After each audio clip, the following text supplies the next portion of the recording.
And we are live. What's up, guys? Welcome to Fresh Air Podcast, man. Regular edition. We're joined with special guest, Hoe Math. This is a big one. Let's get into it, guys. Let's go.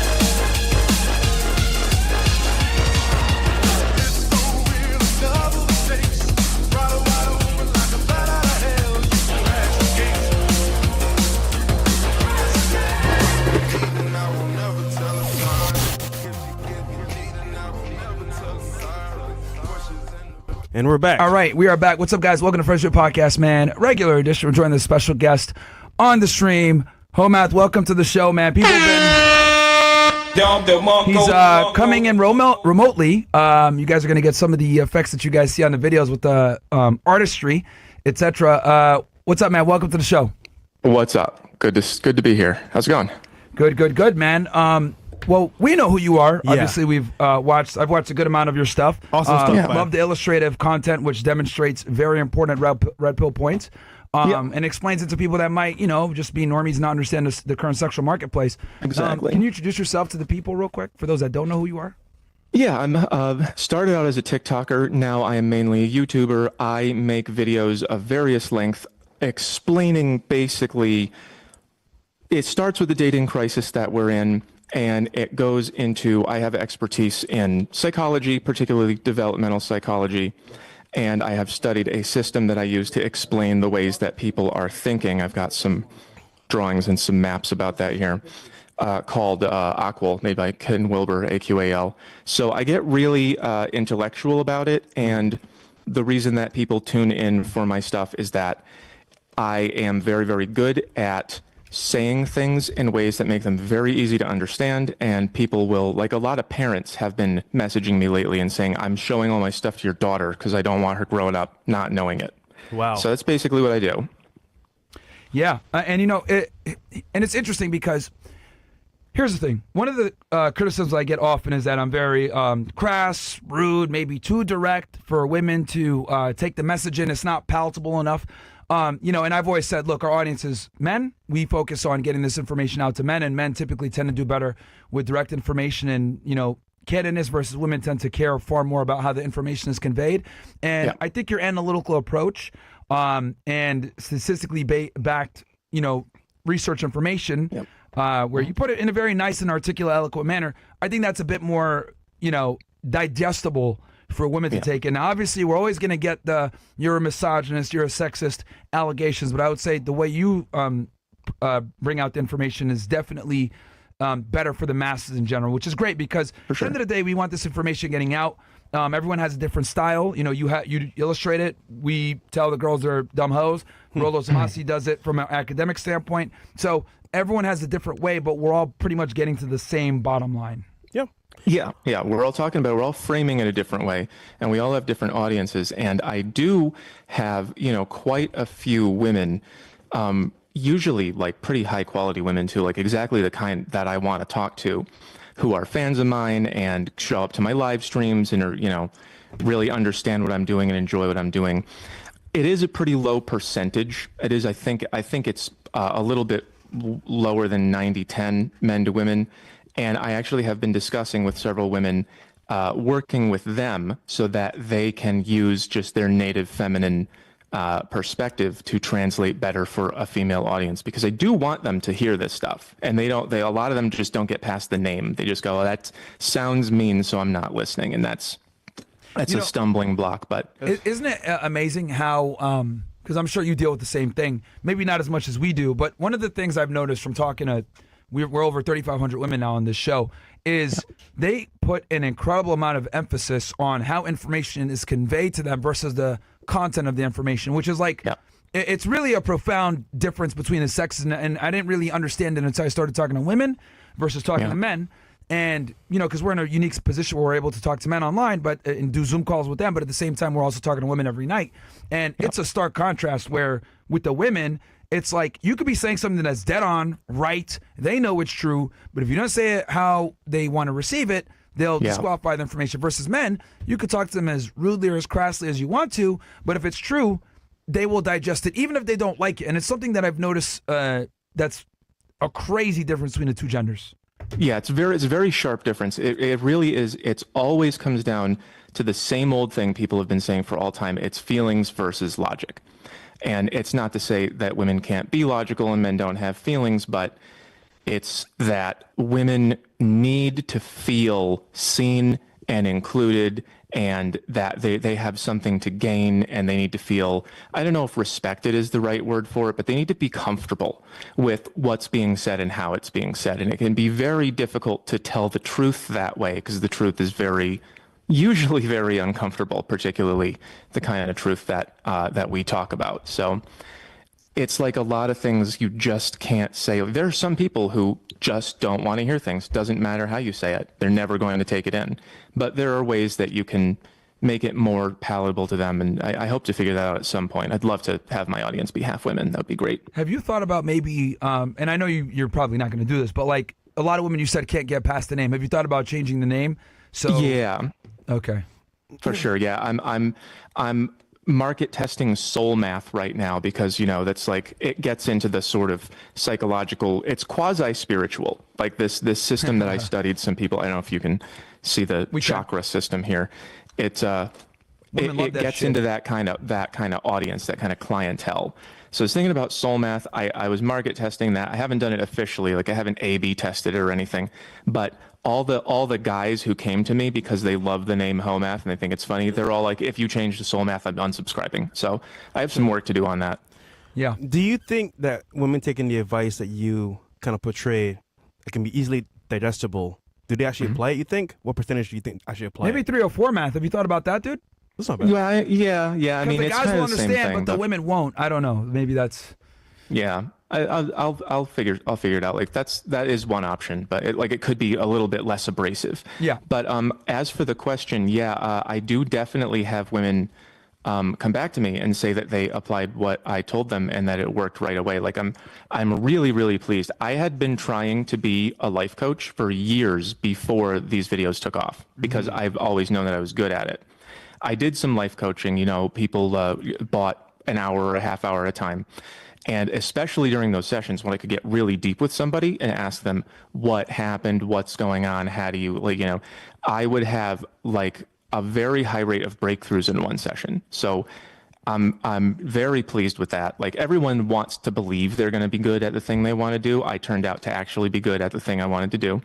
And I have a very high rate of people coming back to me and saying, after I watched this video, this thing changed. There was one guy who he dressed all dorky and he was like, he did a lot of up talking. He says, end his sentences like this. And I coached him for a half an hour or so. And he watched all my videos and came back and he said, I'm hitting the gym. I got a girlfriend now. Everything's going great. I get a lot of that. So awesome. Let me ask you this, because, like I said, you're in the same world as us. So you see all the same problems, but you come from a more stats-based thing and you're really explaining and breaking things down through pictures and stuff. What would you say are the top problems on the female side? And then what are the top two problems on the male side when it comes to this new dating marketplace? Because obviously things have changed significantly. So what would you say are the two problems on both gender sides? So when you say the two problems, you mean that they are experiencing or the problems with them? Either or. Actually, we could do both. Okay, sure. Top two. Okay, yeah, sure. So for women, the top problem is definitely that they don't know how to tell who likes them for real and who likes them for temporary. They don't know. They cannot figure that out. They have guys matching them on apps and liking their Instagram stories, and they go, "Oh, everyone wants to marry me." They turn that volume way up on how much, they're actually being liked. A lot of guys are, not willing to, because of the culture we live in, they're not willing to commit. If a guy gets to, think this would be number two. Problem number two is that if a guy gets to the quality that, an average woman, a 5 or a 6, would want that guy, he is so popular that he does not need to settle for just one. This was one of the stories that I told when I made Zones for the first time. This was my first big project back when I was still mostly a TikToker. I told a story about how when I used to drive for Lyft and Uber, I had this girl in the back seat, and well, two of them, and they were kind of like testing me and making fun of me at first, but they figured out that I was, you know, smart, that I kind of knew what was going on. And she asked me, I'm seeing this guy and he's seeing all these other girls. How do I make him pick me? And I had to like really, really slowly walk her through basically, if he's got other girls, why would he pick one? Why is one better than four? And she didn't know what to do with that. So that would be problem number two. That first of all, they can't tell who likes them for real and who doesn't. And second of all, once they do like a guy for real, almost all of them have so many options that they don't want to settle down till they're 40. So the guys, the problems that they have are, number one, just can't get any attention. It just isn't worth it. It's the number one thing I hear is that I'm doing everything right. I'm dressing right. I'm fit. I'm, you know, I have a job. I'm going in the right direction. Nobody answers me. I keep getting ghosted. This is a problem that I had increasingly. I started, you know, when I started taking care of myself, I became more appealing to women about 2008, 2009. And I did not have that problem for years. And when I started having it, I thought it was because I was getting older. But now all the young guys are saying the same thing. So it seems like a cultural, just like a broad cultural shift towards if you are not like a very top guy, it's hard to get any attention at all. How old are you? I am 40. Okay. Yeah, it's not that much. So yeah, you know, it's interesting that you're saying this, man, because it's incredible. I truly do believe one of the biggest reasons why the red pill has exploded in popularity, because this thing has been around forever, right? This type of knowledge has been around since the 80s, 90s, so suave, old forums, etc. Yeah. But what I've realized is that it was kind of like a pseudo undercover community that, like, you know, you had to kind of really be in the club to be able to get this information. But now it's exploded in popularity, and I do think a big reason why it's exploded in popularity and so many guys are, you know, involved in this movement now is because it's affecting more men. I think with the modernization of technology, social media, and dating apps, it's made it significantly harder for men to get noticed by women because the sexual marketplace has been opened up to women. And guys that would have had a fighting chance maybe 20 years ago because the women weren't subject to the globalized sexual marketplace, those same guys that would have been able to clean up in the 90s are struggling now because their competition is becoming way harder. And I think that's a big reason why the red pill is exploding in popularity, because a lot of guys are dealing with this problem. And I always break it down to this one thing. Women flake too much. That's the biggest, that's really what it boils down to, is women flake too much, and that's why this entire movement started in the beginning. Women flake too much. They don't respond to text messages. They don't show up on dates. They're fickle. They're non-decisive, and I think that's why so many guys have had this problem. And it's just become worse and worse and worse decade by decade by decade, and then technology has exacerbated the problem. And real interestingly enough, we did an interview with Coach Greg Adams, and I want to get your take on this. We actually, since he's an older guy, he's like in his 50s, with Coach Greg Adams, I was able to ask him, can you tell us the differences in the sexual marketplace by decade? And we went from the 1980s to the 1990s to the 2000s to the 2010s. And according to him, he said the biggest shift to put men at a disadvantage and put women at an advantage was the 2010s. And obviously, I was going to interrupt you and say that. Yeah, please go ahead. Take it from there. Music. Oh no, I was just going to say 2010s. I was going to preempt you with that. It was a sharp change. Yeah, and you're a bit older than us, so I guess in your experience, what were some of the biggest differences you saw, and why the 2010 shift was the most profound in your opinion? Why was the 2010 shift most profound? I think it's because that's when all of the most desirable women, you know, the early 20s. That is when they entered the dating scene, having grown up with, like, being technology natives, internet natives. They grew up with, those were, some of them were iPad kids. That's that generation. It was so, like, the girls today are, I can't help it. I know that this is the right place to say it, but some people don't like it. When I was 18, I liked 25-year-old girls. When I was 25, I liked 25-year-old girls. When I was 35, I liked 25-year-old girls. I'm 40 now. I like 25-year-old girls.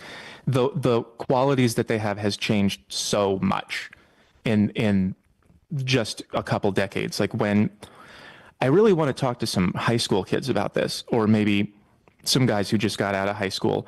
When I was in high school, normal guys had a chance with normal girls who they sat in class with and saw around school. And what I'm hearing today, like, I don't want to go, claiming anything that I don't know for sure, but what I'm hearing today and what I feel like is probably true is that those girls, the ones that would have been, the at girlfriend level when I was in high school, they all already have so much attention, so much access to attention, that it's hitting them in the lower parts of the brain, in the reptilian brainstem, and making them feel like, I am very valuable, I'm a princess, I'm too good for these guys, I don't need to settle for this, I'm going to get on a plane, fly to Dubai or whatever. So in the 2010s, that's when those girls who got that first wave of blasting them with everyone's a princess, that's when they got on the dating market. It's funny. In 2010, you know what app was created?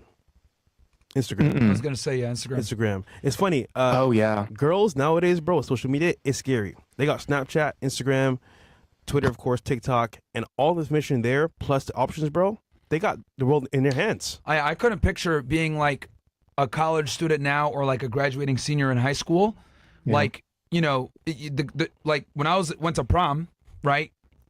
All I have to worry about is the girls that are in my school, right? But now, like, some dude from another high school across town can ask a girl to go to his prom via social media, right? And that's like something that wasn't a thing for us. Like, we barely even had cell phones back then. If you did have a cell phone back in, like, I graduated high school in 2008, you had what?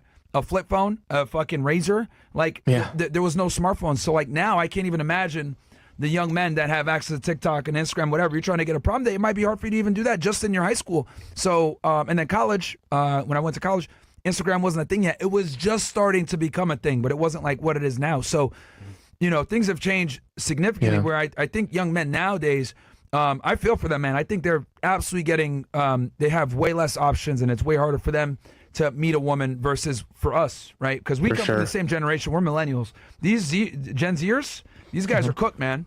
Bro, we spoke to one the other day. Nigga was special ed. It's tough out here, man. Yeah, it's tough out here for these guys, bro. Yeah, they're getting crushed. And the Instagram filters too. Like, I didn't really understand the filters until I started doing Hoe Math. Like, I knew that there were filters, but I thought that they were subtle, and it'll turn a 5 into a 9. Like, it's they post these pictures of themselves, these videos of themselves, and they get the reactions, and they think people actually like them that much. And it's like, no, it's just the fake thing that you put on top of you. So, what's funny about Instagram, right? Back in the day, I used to go on 3 dates a day, like, for pretty much like a whole year. And it's all from Instagram. I would DM girls, talk for a little bit, and let's say I DM like 20 girls, out at 20, maybe go on 10 dates. But from that, it's funny. I send them a DM, but I know off of just like options to help people operate, especially in Miami, they got other DMs from other guys too as well. So what's scary is that, like, these girls that were in my city pretty much would come see me, they see my homeboy, and they see my other homeboy. So to me, it's like, and it's funny, they look a certain way on Instagram, they look like maybe like an 8 or 9.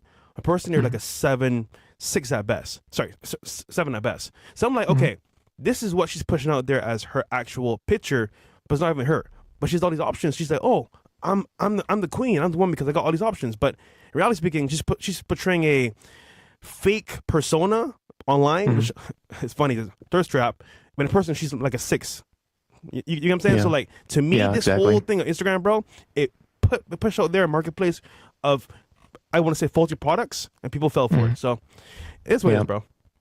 Yeah, it's a lot of deception. It's like people's brains cannot handle. There's a really great book that I always recommend to people. It's a very difficult book.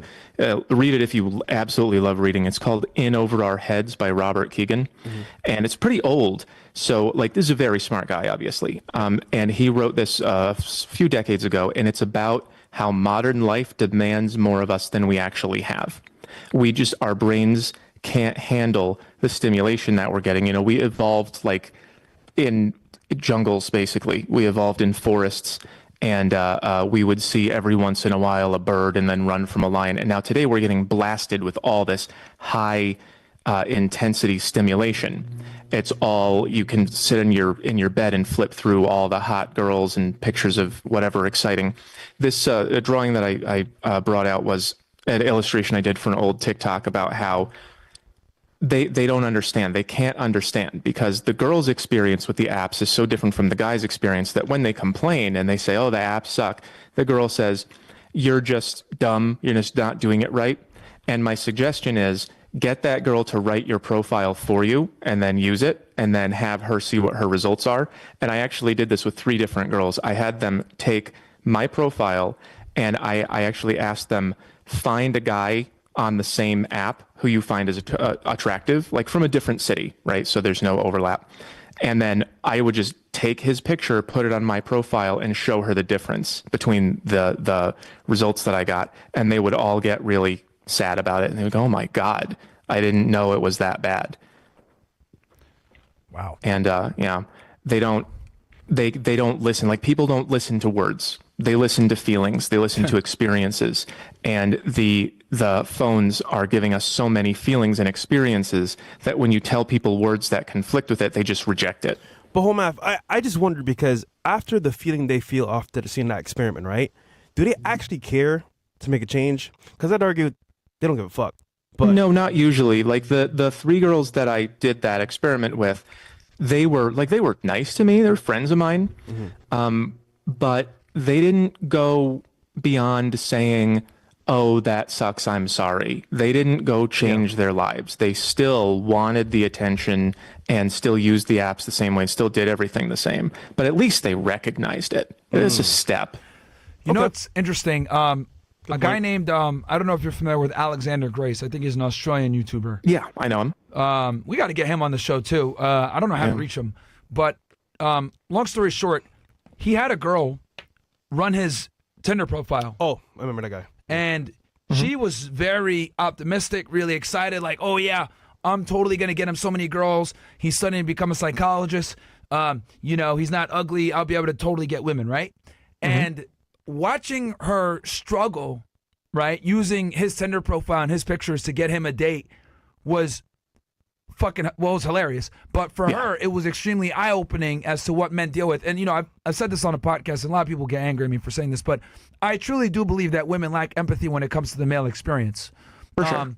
And, you know, they'll sit there and they'll say, oh, they'll say I'm sympathetic. But I'm like, well, you're not empathetic, though. You might feel sorry for the fact that it's hard for men to get dates, but you're not able to actually understand, because if you did understand, you're going to do half the shit that you do. But I don't think women really understand the male experience.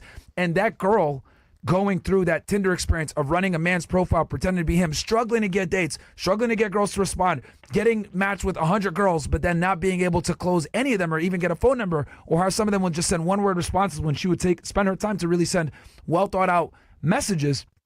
Like, she would look at the girl's profile, find like something to comment on that wasn't sexual, on her hobbies or whatever, which is what women tell you to do all the time, right? Yeah. And she actually employed that strategy, and she was really frustrated and angry at how like the women didn't respond. She's like, what the fuck? And they don't know what they want. They don't know what they respond to. Yeah, it was so great to see. And dude, by the end of it, she was crying. At the end of the video, she was fucking crying. Like, I can't believe that this is what men go through. And it was really interesting if anyone hasn't seen it. But I don't know if you have an illustration that demonstrates that. But yeah, man, dating apps are cooked for men. Yeah, I am looking for it. I know I have it. I'm just like, I don't know if you can see that I cut all my pictures up and I'm trying to organize them in a more effective way. But what's that? That's great. Hold on, real quick. Just from your findings, when do you think is the time women finally say, you know what? All right, I had my fun.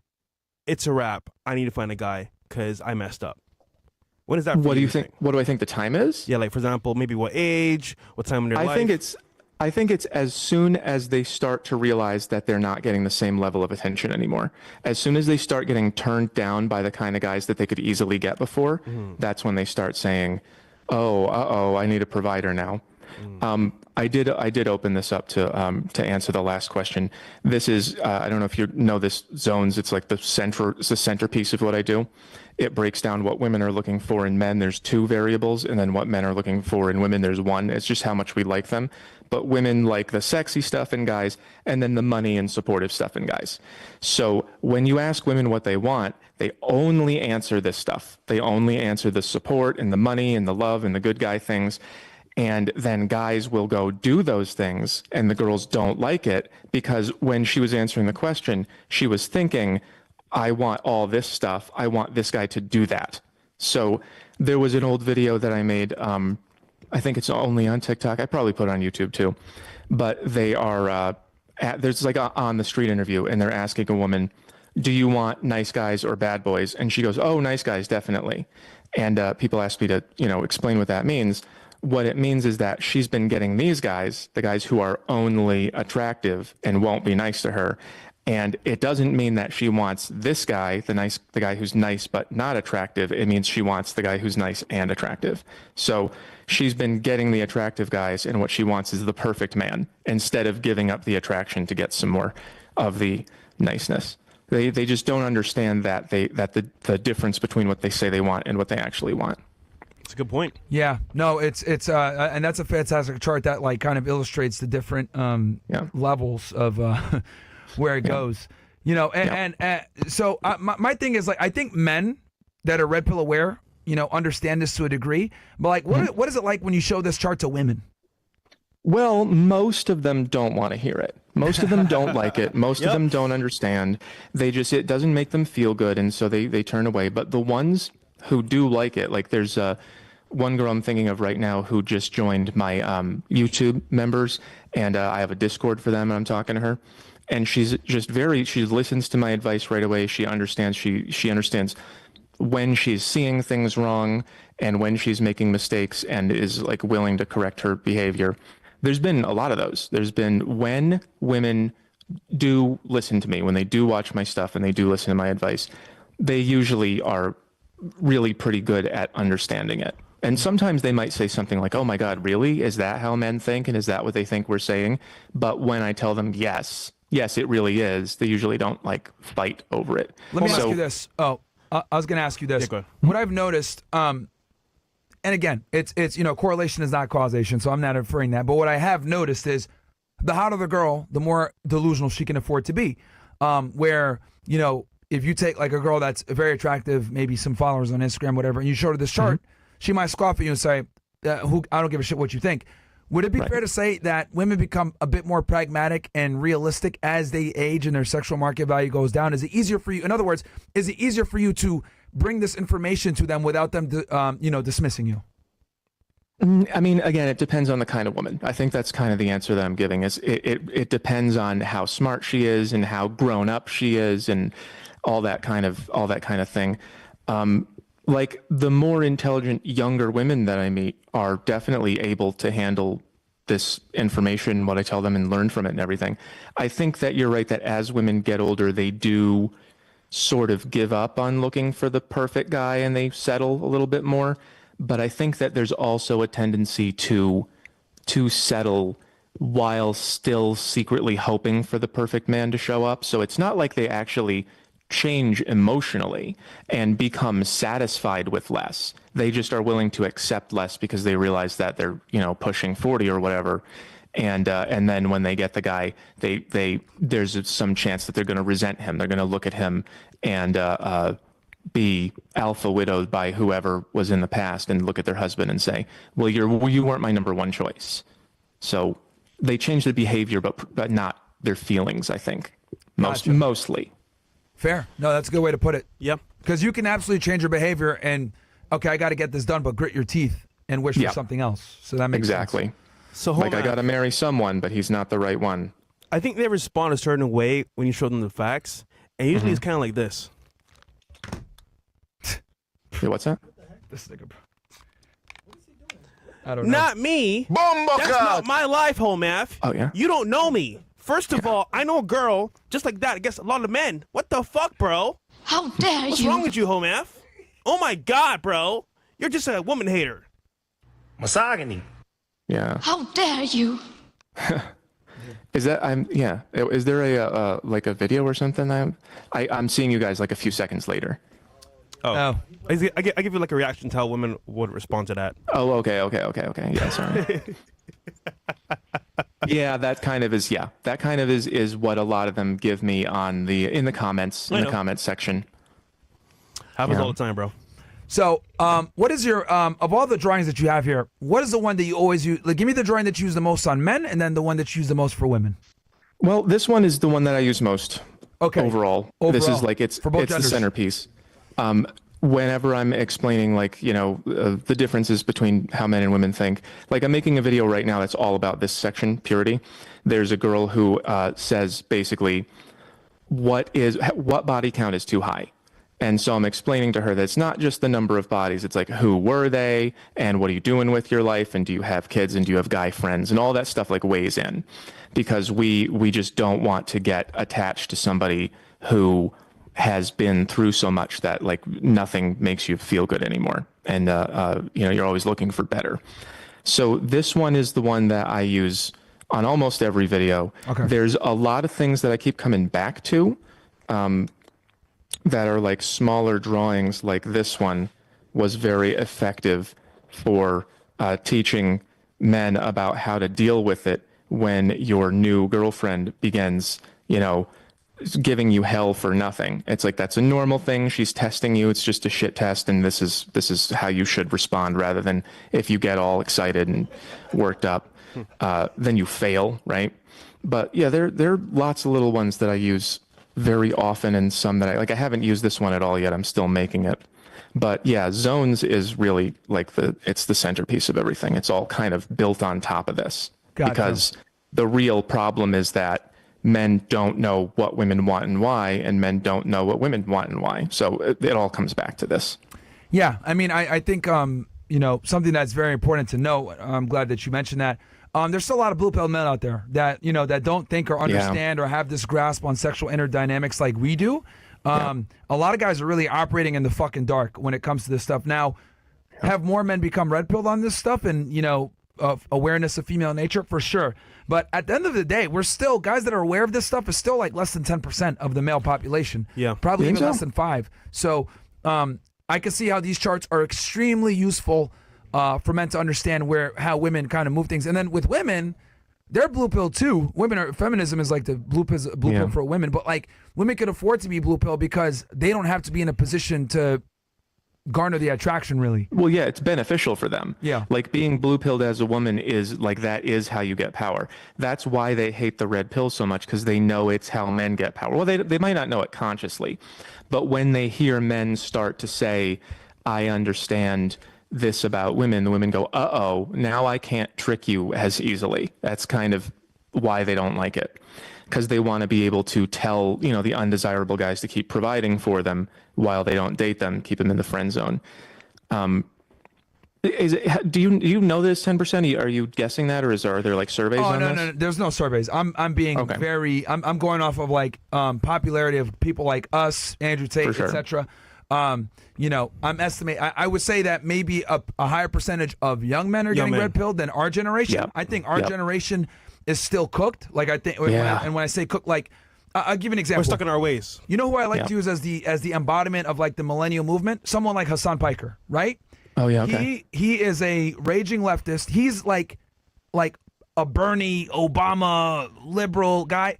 That is what was cool in the late 2000s, like 2008, 2009, 2010, 2011, 2012. Like that was cool to have that mindset of, bro, let's just give everybody like welfare and stuff, and we're gonna just like socialism. Like that was like cool. But I would say like this young generation has become far more conservative. But our generation, me, you, Hoe Math, Fresh, etc. Guys that were born in the 90s, 80s, like when we were growing up, it was cool to be a liberal. But people growing up now, it's cool to be conservative. And some guys woke up and went more right, like myself and you and stuff like that, because to be red pill, you inherently have to have conservative viewpoints to some degree. But some guys stayed blue pill like Hassan. And I would argue a lot of men in our age demographic view things the way he does. Egalitarian sexual marketplace, which is simply not how it goes. Yeah, it was a lot of, I had a lot of trouble with that. I had a lot of trouble relating to people as I learned because they don't want to. I think that you're spot on with that. So Yeah. everybody in my kind of cohort, my age bracket, as I started dealing with reality, I would naturally bring it up to my friends, and they were like, I lived in a big blue city for a while. I lived in two major cities for between, I think, 20, what was it? I got there in 2013, and I stayed there until like 2022. I left in 2022. So I was there for about 10 years. And they just don't, they still, I don't know what it's like now. It's a few years later, but they just get they get so many social points for simping. If Yeah. they say the popular thing, even if it's obviously wrong, then everyone praises them and pats them on the head, and they don't want to give that up.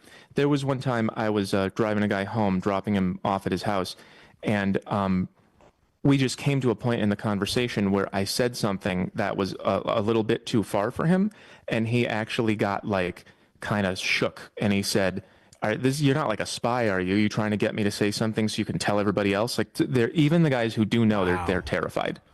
Yeah, I Well- think it's because in our generation, the millennial generation, I'm getting in the weeds here, but anyone here in the chat that's in their 30s, 40s, whatever, like, I would argue that like this whole cancel culture, being woke, etc., it started in our era. Like I always blame, I don't want to blame it, but I point to the Obama era as like the era that started to bring in race politics, gay marriage, acceptance and inclusivity, DEI. It started with the Obama administration, right? Came in and like change, and you kind of got rid of the white patriarchy that was there with the Bush administration, and then Obama comes in and he's like, yeah, let's go ahead and be super woke and stuff. And this is when I started to see like an uptick in interracial marriages on TV. This is where I saw the explosion of Netflix, where they're trying to push certain agendas. You start to see two dads, you start to see two moms, and that all occurred during the Obama thing. And then Trump came in for 4 years, they got him out of there, and then Biden came in, and then that woke ideology continued on. And that's what I've realized. Like, guys in our generation, millennials, they either woke up and they're red pill now, and they're like, they understand that they've been lied to in their 20s and shit,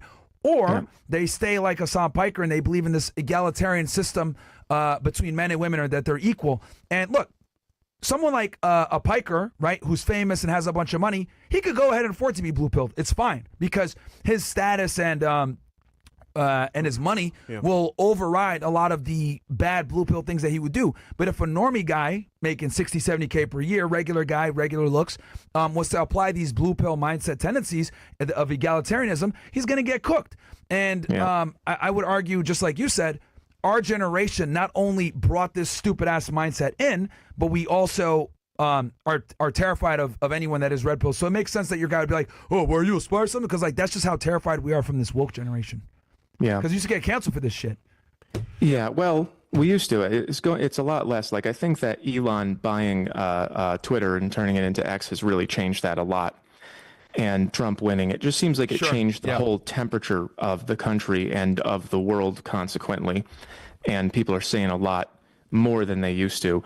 I did want to, just before I forgot, I did want to say that the Obama era obviously was like a big acceleration of all this. Yeah. And there was one day in 2014 where I just realized I can't go one day without hearing about transsexualism. And I've heard about it pretty much every day ever since. It was like nobody ever talked about that in the 2000s or in the 90s. And not even really around the Obama era, but at 2014 it just kind of turned on and stayed on forever. Never heard it once in the Bush administration. Yeah, never heard of it. And also, wait, I don't know. I don't know how old you are, but I'm 35. way back in the sorry, I'm 35. I was born 90, so I'm 5 years younger than you. Yeah, but same. I guess we're for the same generation. Yeah. It's close enough. But I mean, the 5-year difference, maybe you don't remember, back in the 90s, they used to always say, it's the 90s. That was like the way that they would, it was anytime anything was weird or different or progressive, or like in Mrs. Doubtfire. If your fans don't know that movie, it's like Robin Williams dresses up as an old lady so he can see his kids while he's in the middle of a divorce. And he's sitting with his boss at a restaurant, and it's weird because he still has makeup on from the old lady costume and everything. And his boss is like, you wearing lipstick? And he goes, it's the 90s. So it's like that has just been getting turned up progressively. And right after Occupy Wall Street, which was 2011, I think it was 2010, 2011. Yeah. Right after that, that's when they brought in the intersectionality and the identity politics. And ever since then, everybody has been having group-based fights instead of hating the government, who really is the problem. You know, it's crazy. I always like to use Tim Pool as a measure of this. In 2011, he was considered like a raging liberal. Now they consider him alt-right. All right. That's how far we've kind of went, like, wildly. Joe Rogan, left. too. Yeah, Joe Rogan used to be considered like, you know, a liberal or maybe a libertarian. Now they consider him alt-right, which to me, I kind of laugh when people say that. I'm like, what? It's ridiculous. You know? Yeah, it's silly. Like there's nothing conservative about Joe Rogan. He still has all the same values that were far left in the Obama era. It's just that what people expect of you has gotten insane. The things they expect you to say and believe and go along with. So moving forward for the future of dating itself, what do you see happening with men and women actually getting together, getting married? Is that still a viable option, you think, or is it going to weigh down even more in the future? It's going to go down. It's going to be. I'm seeing it. Like I've been doomsaying for a while, and I think that just like there was like one day in 2014 before you heard about transsexual every day, I think there's going to be a day coming where there's not going to be a day that goes by where people don't look around and go like, well, where's all the families and where's all the kids and what's going on here? I think that's coming. We're not fixing the problems. You know, I watch the Whatever podcast. I obviously, I'm flipping through all these videos all day. So I'm getting mega doses of it. But even when I go out in the world in places that there's what I'm trying to get at is there's this argument people make that like, it's the internet, get off the internet. But everyone's on the internet. The information is affecting everybody. And you go out and you talk to them and they've absorbed all of it. And they're acting accordingly. Yep. And you've got women just offering men deals that are no good. Like I've been talking to a lot of guys my age about who they're dating, and the situations are terrible. There was one guy I knew who was explaining to me, and like I think he was trying to rationalize it. He was trying to tell himself a story about why it was okay. He was dating this woman who continued to see her ex who didn't want to date her. So he was the bad boy, and then he was like the cleanup guy, and he was like, well, there's many ways to have relationships. Like he just wanted to find a way to feel good about it because that's all that he had on offer. And as that gets worse, because I don't see it getting better, men are just going to check out, and they have been. Like there are some guys in my fan base, in my comments, who there's nothing I can say. They're so traumatized that if I tell them your best option is to just get better as a person, they will snap on me and they'll say, oh, you want me to just be a slave to the system? You want me to go work 60 hours a week and pay all my taxes to people who, you know, just call me an incel? And it's like, no, I just said get in shape or something. They don't want to do anything because they're not getting anything back. So yeah, there's definitely I don't know. degrees. Yeah, I don't know if that's getting better. Yeah, you're 100% right, man. The black pill is absolutely real. A lot of guys are black pilled where they're like, hey, no level of self-improvement matters, right? They say looks are the only thing. It doesn't matter if I increase my status or my money. Looks are everything. Then you got the other guys that, you know, that are doomsdayers, and they say, you know, I'm just going to get prostitutes. Or then you got other, like, what I realize is there's different ways to deal with it. Some guys go full on MGTOW, right? And, you know, say I'm going all the way away from women. A lot of those guys are also black pilled and saying I'm going and their reasoning for going away from women is because they're black pilled. Other guys are like, you know what, I'm just going to play the game and deal with the marketplace the way it is and self-improve and adapt. And then other guys say, well, I'm just going to change the marketplace, so I'm going to go somewhere where I automatically have higher sexual market value. This is why we've seen the explosion of the passport bro over the past 5 years. It's actually like incredible. Like being a passport bro used to be like a kept secret. This is like what Roosh used to talk about in the early 2000s. And this is why he got banned from so many countries. He wrote bang Ukraine, bang Poland, whatever. I vividly remember like Roosh V talked about how he'd be in Poland and he'd hold his American passport like this and just like fan himself with it, and girls would come up to him, and I was like, what the fuck? But obviously being a passport bro now, secret's out. You can't you're not able to do the things you used to do before. But it's just like there's been different ways to adapt to the sexual marketplace. But I think the bottom line is simply that it's very difficult to deal with women in the modern day society. I think is what it is. Actually, you made a good point about passport bros. Hoe Math, is that a viable option you think for guys to go down that path and go somewhere else out of the U.S. to find a dream girl? I don't know that much about the different cultures and the rates of success that people are having. I do know that a lot of, like, you know, I grew up in a suburb, like a pretty middle to upper middle class suburb. I grew up with just a bunch of white guys mostly. It was a pretty diverse place for the time, but it was like, I don't know, 90% white. All those guys that I grew up with, it's like almost all of them have Hispanic wives and girlfriends. And I talk to them about it. I've been talking to them about it for a while, and they'll say things like white women are just going insane. There's something wrong with them. So they definitely, from what I'm seeing, like very directly in my first order contacts, like the people who I've known for a while, they're taking those options. They're taking those options. They're getting better results. I don't know, like what it's like to go to Colombia versus Brazil versus Vietnam or anything like that. But the fact that the Western expectations that have been drilled into Western women haven't reached these places yet. Like you said, it's starting to. Keyword, yeah. It's starting to, yeah. It is starting to, yeah. So the fact that it hasn't got there, it's like, yeah, it's kind of like a cheat code. I can go somewhere else and be treated, you know, more appropriately. But then when you bring them back and they're in that culture, they're just going to absorb that too. 100%. The key is don't bring them back. I have a clip here. Yeah. I have a clip here that I want to show you. Patrick Bet-David and Adam Sosnick got in an argument over this topic, actually. I'm going to play a clip here. Recently? Yeah, this is like a week or two ago. And they're this is before they had this little argument. But I want to play this clip because this kind of precipitated it. And I want to get Hoe Math's take on this. Are you ready? Okay. Yeah, I can see it. You can see it? Okay. We're just making sure that the audience can see it as well. And let me, we're going to fire it up right now. All right, here we go.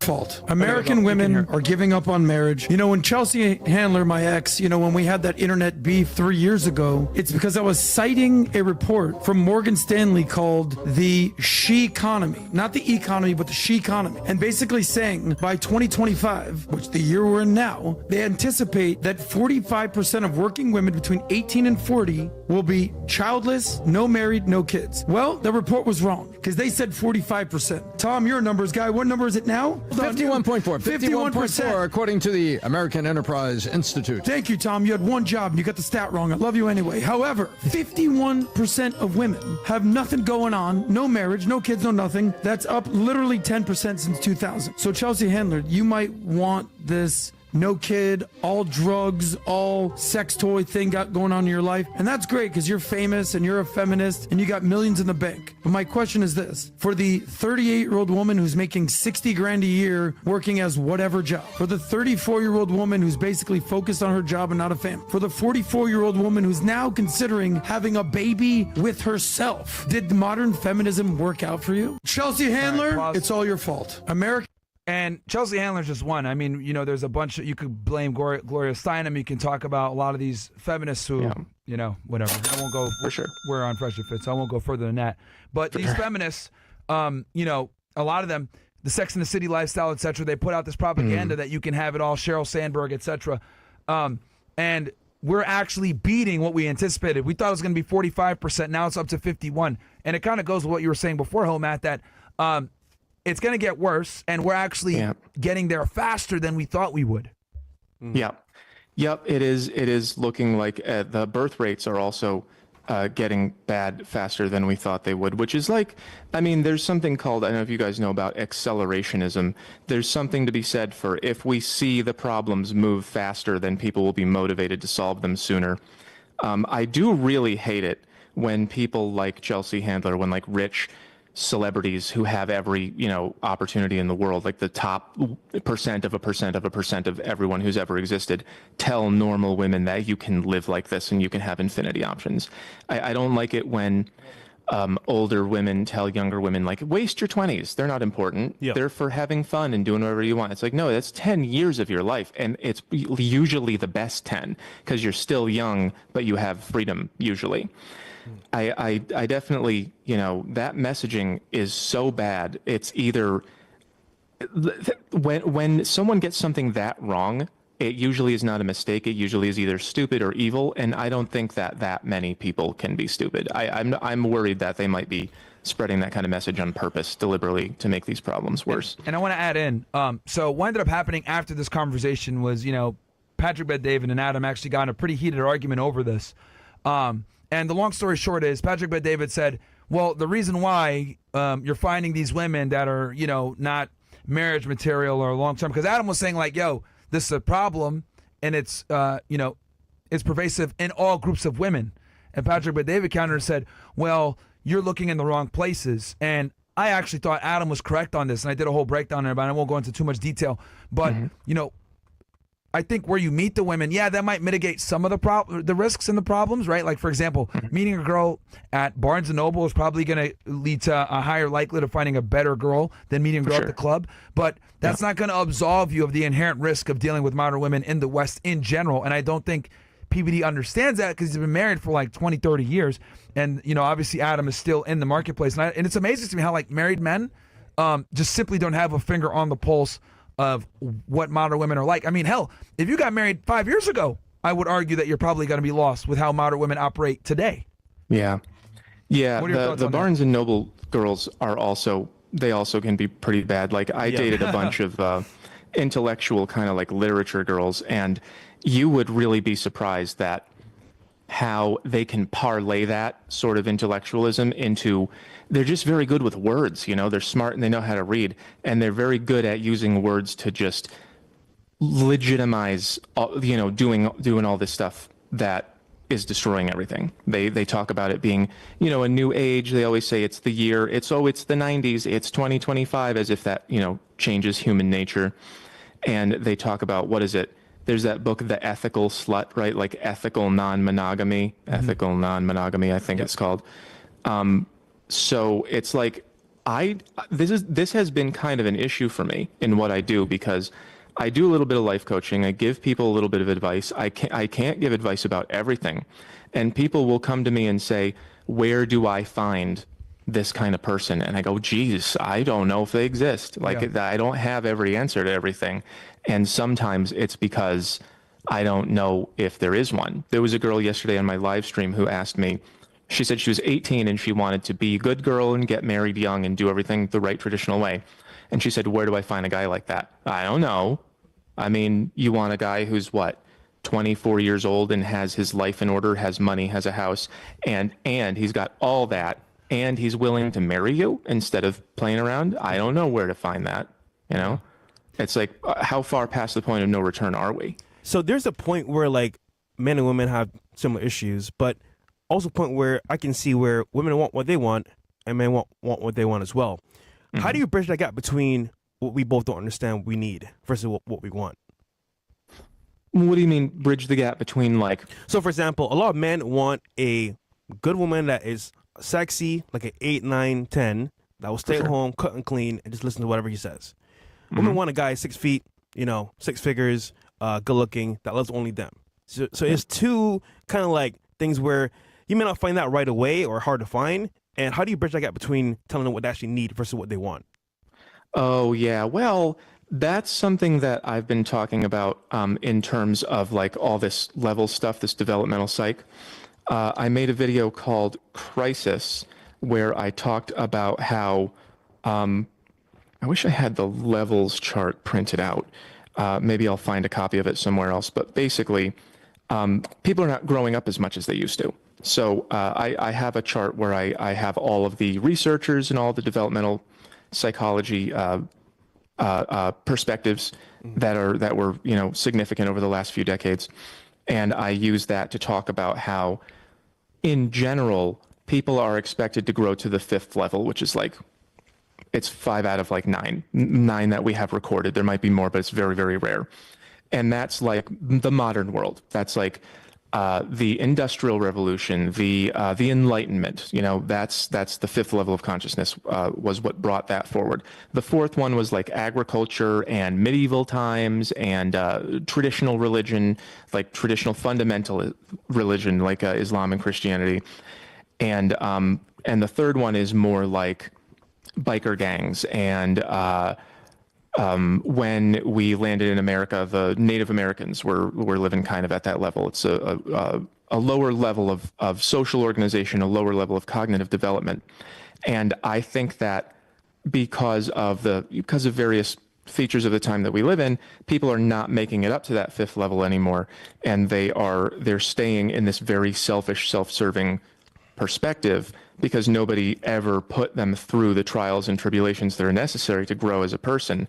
And so they end up just basically getting programmed by the phone to have a feeling. They blame someone for the feeling, and then they do something about it, and then this person goes and does the same thing back to them, and they never step out of themselves and look at, should I be doing this, and what does this other person feel? Myron. So yeah, it's a maturity problem that's being caused by a number of things, not least of all the type and amount of media that we consume. Yo, that was so perfect. Are you thinking what I'm thinking? What? They get a feeling, they blame somebody, and then they act out the feelings. Yeah. I mean, that's Gang. Yeah, that's females in general. Niggas I mean, too, we man. could look at the bullshit that happened with you, with the, Panda Express bitch, the girl that, menorah whore. Like, yeah, dude, like women can't take, I would argue they want to hurt you back even more the less they've experienced. And typically more attractive women don't get played by men as much as they play men. So when they do get hit, they look at it like the ultimate, I got to get my get back. Yeah. Bro, it's crazy because, all right, until you get hit by it, you don't understand fully. But, when you're playing games to a certain level and then they can't hold the L, they will come at you so hard, bro. Yeah. It's crazy. So, yeah. Yeah, well, I'm ask a goofy question. Did you say hold the L, as in to be the loser in the situation? Yes, because for them, basically, they thought they had a chance when they had no chance. Yeah, okay. So now yeah, everything so when they're that working happens to them, towards- they just lose it. 100%. Yep. Yeah, basically, and I talked about this the other day. What I've realized, again, correlation is a causation, but what I've noticed is it tends to be the trend. The more attractive the woman is and the more men that she's had fawn over her and give her what she wanted, the less she can take a no. And if she does take a no, and the less she and if she does get rejected, her response is going to be far more vindictive and evil because she is not used to being rejected by men. If you get rejected all the time, right? You're used to it. You kind of have a game plan on how to deal with it. I'm just going to move on. No biggie. But if you're someone that's never been rejected and you've only gotten the best out of men and then a guy is able to finesse you, well, that's going to be a problem because you're not used to this type of behavior from men. Yeah. This is why I've realized that very vindictive women, very attractive women, we're talking top 1%, right? They get a bunch of men on them all the time where they have offers from millionaires, billionaires, whatever. If you play them, they're going to come for your neck. They're not going to just go after you. They're going to try to destroy everything about you, like we've seen what some girls do right now. We could look at Andrew Tate, what he had going on with you, with Miss Lingling, lying about being pregnant. The other girl lying about him assaulting her, but she had a crypto coin that she was pushing. This is the route they'll go. Yeah. Real quick, Hoe Math. I'm gonna throw some words your way. I'll throw you some words, and you tell me the definition. Cool? Okay. Cuck. Cuck. That is based on the idea of the cuckoo bird, which has its eggs thrown out. It actually throws other birds' eggs out of the nest and lays its own. So the one species of bird ends up raising the child of the other species of bird, and they kind of have to do it because the cuckoo is a lot bigger and can mess them up.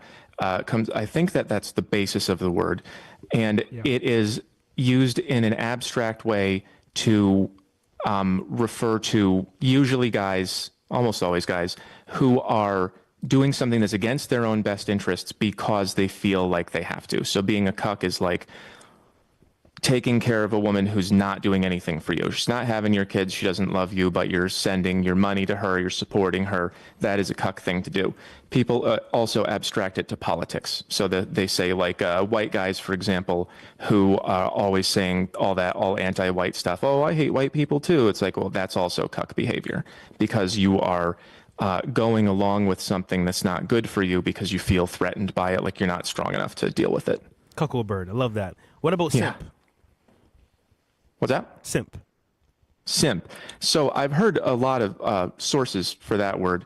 I'm not really sure which one is true. I didn't do the research, but a simp is someone who I would say it's a little bit more specific than being a cuck. It's just overvaluing women. It's basically treating women like they are. Like the other day, I made a post about this young girl, this kind of just like this club girl who there's some pictures of her pretty obviously, like I can't make any accusations, but she might have, had a little bit too much fun that night. And she's running for Congress, I think. So I made a post about that, and a bunch of guys showed up and said, well, what's the problem with just being pretty and dressing pretty and having a good time? And of course, she's in like a mini skirt and fishnets and everything. It's like, I don't know if I want that person in Congress. And those guys showing up to defend her, that is simping, because this is a woman who, doesn't have the value you think she does. She is pretty, but I wouldn't, be buying her a ring, and here you are treating her like she's the Virgin Mary. Amazing breakdown. Okay, red pill. Red pill came from The Matrix, the movie The Matrix, and it symbolized Neo had the choice of taking either the red pill and waking up, seeing what the Matrix is, or the blue pill and going back to sleep and living in his dream. I love that definition of the red pill because I've always been about that. I always like the truth no matter how ugly and painful it is.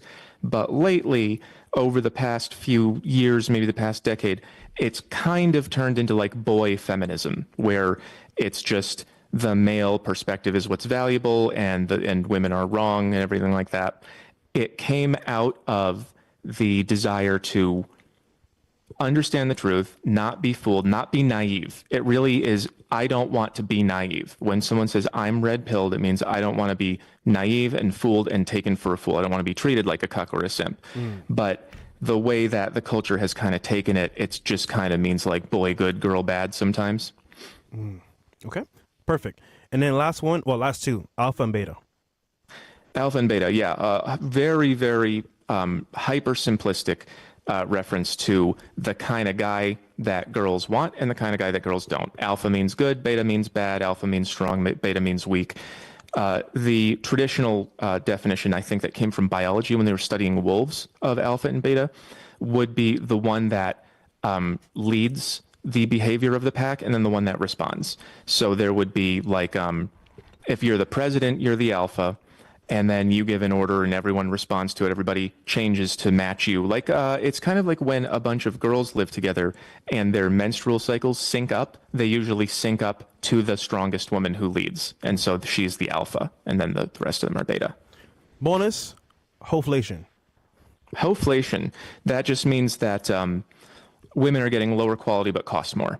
It's pretty much the same thing as the housing market, where you can go spend a $500,000 on like a 2-bedroom house in Gary, Indiana, or wherever. The women are not pure anymore. They swear, they have tattoos, they have all these signs that they're not reliable. They're not loyal, they're not fidelitous, they don't stick around, but they expect a lot more. They expect, more expensive stuff. They expect better treatment. They want the door open for them.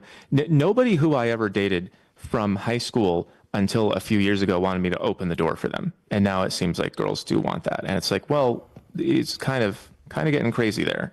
But yeah, the price going up and the quality going down. Hoe Math, I sent you a quick DM on Twitter real quick. We'll read some chats, and if you could just look at it real quick, let me know what your thoughts are on that. I'll click over to some of these chats that came in. And then we'll react to that actual article. Oh, shit, yeah, because we still got to do the article, right?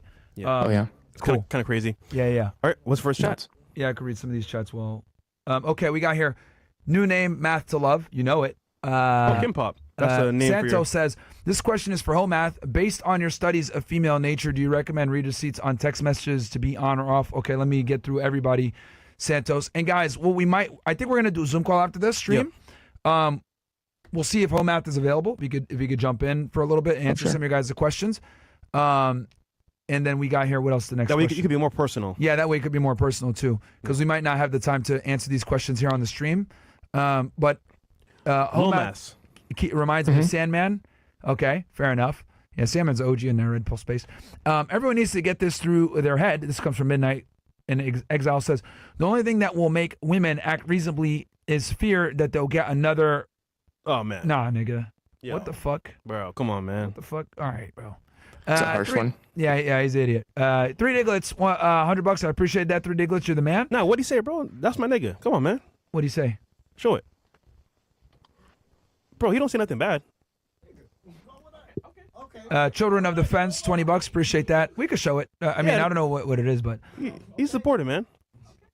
all right. Yeah, the other one we should have hit that one with the comedy thing. And this thing over here trying to do the thinks he's Sean Connery. Yeah, I mean, in 1970s. Oh, I and get shit, it. bro. I know what it says now. Yeah, fucking trying to do. Also, Sean guys, Connery. you can join the Zoom call right after this on Locals. Only way you can do it. Link down below in the description box. Yeah. Okay. So, guys, we're gonna do a Zoom call after the stream. Yeah. So save your questions for this is gonna be for Castle Club guys only. So we're gonna do a Zoom call. You're gonna be able to hang out with Hoe Math, ask him some questions. We want only questions for Hoe Math because obviously we got a special guest, and then we'll do another Zoom call with just us in the future. But okay, 3 Diglets says MLD's dumbass in the chat talking about frame. LOL, was your frame with Angela, and where was your frame with Saints? By the way, MLD, you were gonna kick my ass.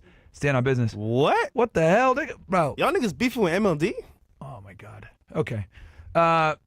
We'll move on. Yo, what? Let's get into the topic. Was there any other chats? That's why Bill's not didn't want to show up. Probably. All right. He's beef with modern life dating. In the chat. No, that's it. Cool. Okay. All right. So we got an article that we're gonna do. We'll cover this real quick. Then, guys, stay here. We're gonna keep the stream going for Castle Club members. After we do this article breakdown, it's gonna be an open Q&A with Hoe Math. So join the Castle Club guys. Get in there. We got you guys. Yeah. So recently there was a story about a not rapper, but more of a guy in the scene, young Scooter, passing away in Atlanta. And what happened is basically a woman that was dating one of his boys called the police and said in not too many words, hey, there's an incident, there's kids here, there may be underage girls here, these guys are beating women, you need to go get them right now. Now, mind you, she wasn't even at the location. She was somewhere else calling the police saying, oh, this person's a bad person, go get him. And what transpired was, at that point, she literally had the police pull up to the spot, guys ran away, and young Scooter ended up losing his life after that happened. Now, mind you, there's some conspiracy behind how he died. They said maybe he died from police shooting him or from falling off a fence and puncturing himself with a broken leg. That is questionable. But at the same time, he basically passed away from a woman calling and doing a fake call to get them, I guess, jammed up. And he died from that process. Here's the article here, if you don't mind showing Bills, which is crazy because this is some bullshit, bro. Like, imagine a girl's doing a vindictive call to the police against you, you end up dying. That's insane, by the way. Yeah. Here we have here. And actually, she was arrested because of this as well, because someone, what's the law? If somebody dies from a fake police call, I think you're charged with a felony, if I'm correct. But I'm not too sure about that. But I believe she should be charged with a felony. Anyway, here, I think we have it here. Yeah, here we go. So Worldstar posted this. Fulton County Sheriff's Office has released the mugshot of Demetria Spence, 31, who has been charged with making an alleged false 9/11 call that led to the death of rapper Young Scooter. I'd argue he's more, well, he's a rapper, drugs, whatever. Spence was arrested, booked into jail with a bond set to $7,500. Now, Hoe Math, from your expertise, bro, what are your thoughts on this, bro? 'Cause to me, this is crazy, bro. She called, got this guy killed, and then was trying to get away from accountability. Oh, I didn't mean that to happen, blah, blah, blah. Yeah. I mean, thoughts, it's an extreme example of something that women do all the time that we just don't pay attention to. I did a whole video on this too. I have this chart. It wasn't one of my most popular videos because it's just a very difficult thing to make simple. Yeah. But it basically, I started with the idea of how women are all saying that they're 10s. And people were asking, like, where does that come from? And so I got into the research and I just sort of broke down the way that men jockey for status and power, and then the way that women do it is very, very different. Men are very open about it, and I have bigger muscles, I have more whatever guns, I have more money, my dad knows a congressman. They just come out and say what is good about them. Women pretend that everything is equal and that they're nice and they're angels, and they do things behind the scenes to manipulate. So basically, the way that this relates to this story He ain't lying. is that Facts. Oh, what's that? No, we're just saying facts. You keeping it real? Oh, bro. yeah. No, it's the facts. Keep going. Sorry. Yeah. So the way that relates to this story is that men, when they are violent towards others, generally will just punch you in the face. But women will cry about getting hurt. They'll lie about it until someone else punches you in the face. So that's kind of like what she did by calling in the police and reporting something that wasn't happening. It's like that's how women do those things. Instead of doing it herself, she said, help, I'm a victim, and then someone did it for her. We generally don't recognize that as a society. We when women say, we even had that thing a few years ago that was like, believe all women. Anytime a woman says that something bad happened, you have to believe her. That's dangerous because they can say anything they want, anytime they want, and they do. So it's good to hear that she's getting in trouble for it at the very least. Yes, but usually I think, they never get in trouble. Myron? Yeah, usually they get away with it. There was that girl a few years ago. I can't remember the college, but there was an college athlete, and she accused him of the old essay, old Are you talking about the Duke standby. lacrosse team? was a big I one, don't too. remember. It might have been basketball. It was a long time ago. Yeah. It might have been like Black guy? 2007. Black guy? Yeah, I think so. The Duke lacrosse team where this woman said that they raped her when they didn't. This was a long time ago though. This was like 10 years ago plus. Yeah, that was the big one. That was the big one that I remember. I think that's the same story. And then she even came out and said later that it was a lie and still didn't get punished. Didn't she get money and she got to keep it? I don't know that. I know she went to jail for murder because she ended up killing her boyfriend later. Well, different story though. Yeah. Well, no, the same accuser. The one that accused the Duke lacrosse team guys. She ended up going to jail later, got her karma for killing her boyfriend. Wow. Yeah. She like shot him or some shit. Yeah, they could have prevented that if they recognized this kind of behavior, though. That's kind of. I think the Johnny Depp case was literally like historic in to kind of deal with this problem. Like, thank God he recorded those recordings. Thank God it was all over the place when because obviously that trial it was a civil case, but it was all over the place and televised, and Amber Heard looked like an idiot. But it brought an enormous amount of light to the Me Too problem that we can fight back legally. Myron, thoughts on this? Because obviously you have a more no, I mean it's completely unacceptable, and to see her get held accountable shows that we're going in the right direction. But the whole fact that she thought she can do it in the first place speaks to where we stand as a society, because criminals don't commit crimes thinking they're going to get caught. Criminals commit crimes thinking that they're going to be able to get away because they feel as though they're in a favorable position to not just commit the crime but be able to get away and not deal with consequences for it later. So the fact that she concocted this plan, conducted this plan, and then thought she wasn't going to get caught is, that's apparent to the society that we live in now, where women don't deal with consequences for their crimes against men. She did it only because she thought she would get away, because we have this society now where Me Too is still very strong. Like, yes, the Johnny Depp case brought light to it being problematic, but still, but it is still very strong. Like the average man, this is Johnny Depp. He's still negative from that trial. He lost money from the Pirates of the Caribbean. He lost roles. He lost opportunities. He had the finances to take her to court and fight it.